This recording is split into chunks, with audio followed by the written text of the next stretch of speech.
Who am I? Who am I? Well, to my family, I'm Garrett.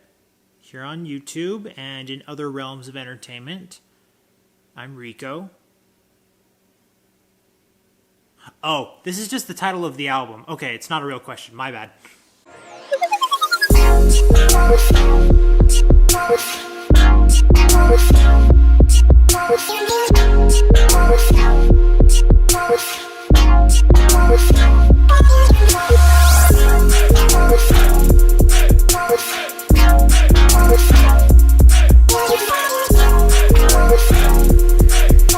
Welcome back to Y.E.S, everyone. Today we're talking about Who Am I, the second album by the band Pale Waves. I was genuinely excited for this album because we haven't really gotten this kind of, well, I guess it's labeled alt rock for today's day and age, but this would just basically be like an Avril Lavigne pop punk rockish kind of hybrid thing that we got, and I was genuinely like, all right, you know, I could go for this mood.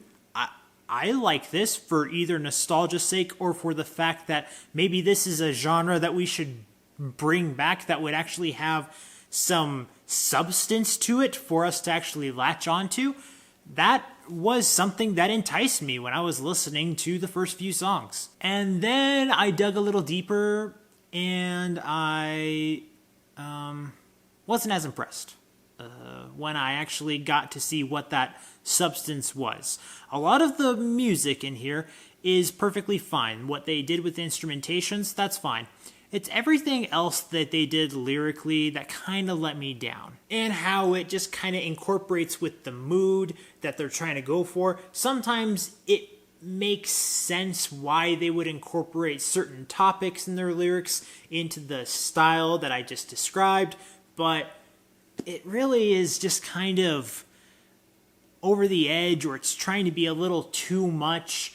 It doesn't really feel like it's trying to be lyrically subtle. Well, it's not even that. It's not that it has to be subtle. It's just kind of more in your face than rather trying to be not necessarily lyric, but poetic.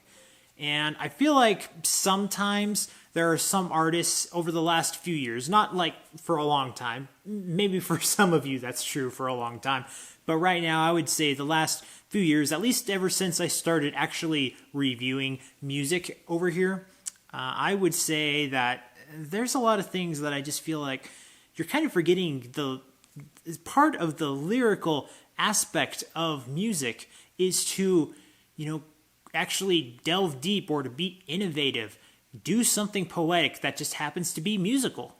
And in here it just felt like, no, we're just going to be a little straightforward and it's going to be a little uncomfortable, and it's okay to break boundaries, but it's just, I don't know. I didn't think this was a good route for them to go forward with. So a lot of these are technically like pop-oriented songs in a way. It makes sense that a lot of these things sound like they're, in a way, not necessarily exclusively, but in a way, aimed at high school kids. And because of that, in a way, not necessarily, but in a way, it feels like it's almost trying to play safe by just being there. It's not really trying to make a musical statement that could, in one way, be not necessarily relatable to one type of demographic, but at least I would like it to be understandable to other demographics. That part I feel like we lack here. By the end of this album, I feel like it's just kind of punk fluff that has some good ideas and elements, but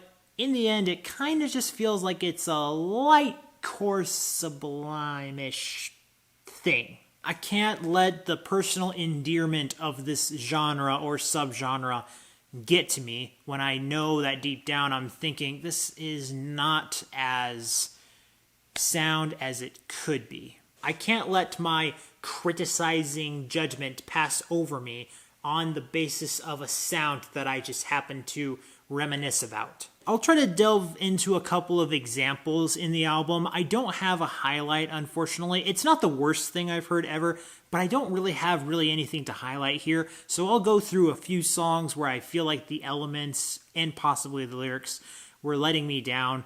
And let's see what we come to at the end. The song She's My Religion is not a song I personally relate to, but the thing that I actually wrote down about the song is that during the verses, the production quality feels so bland. And this is the song that I feel like wants to make a really good statement for the lead singer on a personal level. But there's something about in the verses where I'm just like, the music here is not going to carry the message she's trying to convey. It just won't. The song Tomorrow is one of those songs where I felt like this is trying to poke a little too forward, and it's skipping the mark of that musical aspect I had mentioned earlier. We're not including the idea that lyrics can be actually interesting. We're just going to say something directly.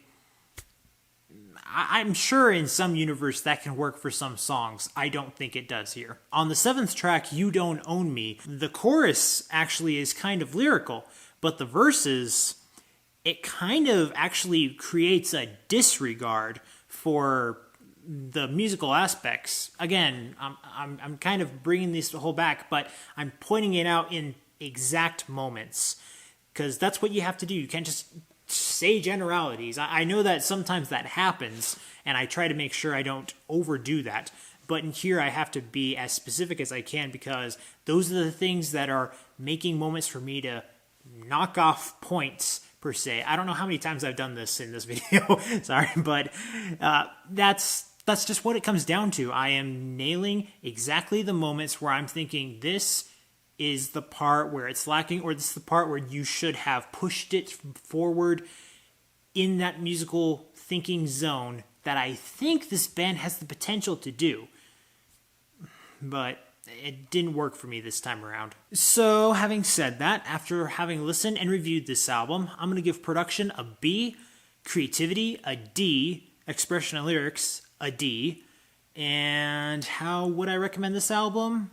I'm going to give it an okay. Like I said, not the worst thing I've listened to, but it was kind of disappointing. And again, I'm trying to put as much of the nostalgia-ish oriented things for the genre itself. But there are things out there that was like, all right, this is fine, but most of it is just like, I can't carry this on, and I can't put an honest recommendation in a positive light here. As always, guys, thank you so much for watching. Be sure to follow me and my social media links down in the description below, and be sure to leave a like for the video as well as a comment down below if you want to engage with me. And remember, if you want to discover, promote, and review the best in entertainment, be sure to subscribe to this channel so you can get that yes in your life. See you next time. So, having said that, I guess we're just going to have to wait for the next Avril Lavigne album, which I think is potentially going to drop this year. I've been hearing things about that. We'll just have to see, I guess.